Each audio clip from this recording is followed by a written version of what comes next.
This video is going to demonstrate the high pull mechanics and some of the coaching cues involved. There's going to be variations in the program, so we're going to go through each one of them one at a time. For demonstration purposes today, we're going to do about 3 reps. The first exercise we're going to shoot is going to be a shrug to high pull. As you become more experienced in the high pull, it really becomes one motion where we're shrugging and high pulling all at the same time. But for the beginners, we're going to break it down into 2 separate movements. Before we address the dumbbells, I want to talk a little bit about posture and mechanics. So once we have the dumbbells in hands, we're going to be in an upright position to start with, meaning chest is up. Okay. From there, we're going to initiate the movement with a hip bend, okay, to bring the dumbbells down to about the top of the knees. And then we're going to use a violent hip motion to extend the pull, okay? Because this is a shrug to high pull example, we're actually going to shrug first, and then we're going to drop into the high pull, okay? All right, so Angie, you can address the weights. Okay, so good tall posture. Remember, I want to see 2 different movements here. I want to make sure that we see that shrug first. And when I say shrug, we don't want to necessarily go straight vertical. I actually want her to go a little bit back so she's widening the chest a little bit. And then from there, you're going to drop right to the top of the knees and finish with a shrug, all one motion. Okay.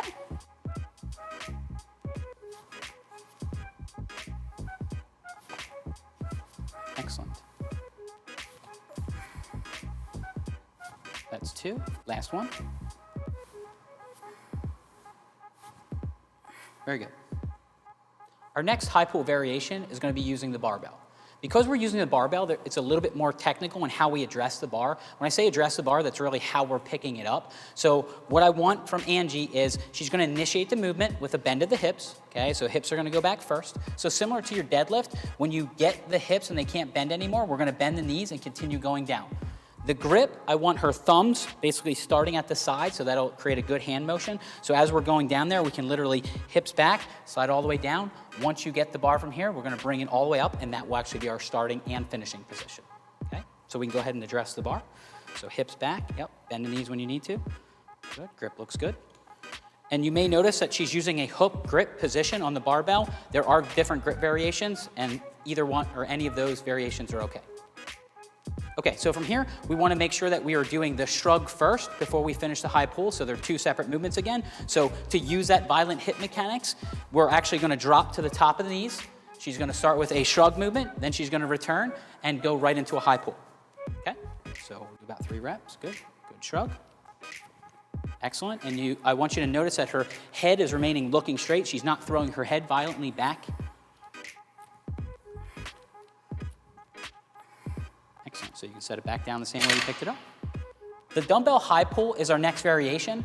So we're not going to separate the shrug and the high pull. We actually want to do them as one motion. So now as we drop the hips down to the top of the knees, as we start our pulling mechanics, it should initiate with a shrug and finish with a high pull and return to a good neutral position before going into our next rep. So we're going to go for 3 reps. Okay?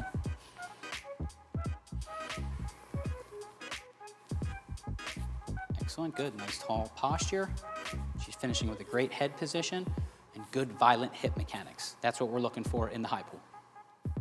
To continue the progression in the high pull variation, we're going to use the barbell. So again, it's a little bit more technical, so make sure we pay attention to good mechanics of how we address the bar, meaning going down and picking it up, and our hand position.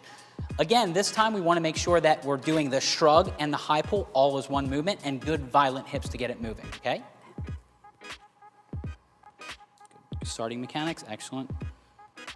Nice flat back and a pickup, perfect. Good, nice violent hips, good. Excellent. And I want you to pay attention to the form. Angie is finishing at chest level. We're not going all the way up to the clavicle because of that violent pull in the hips. It creates a little slack, so if we go too high, it's not good for the shoulder.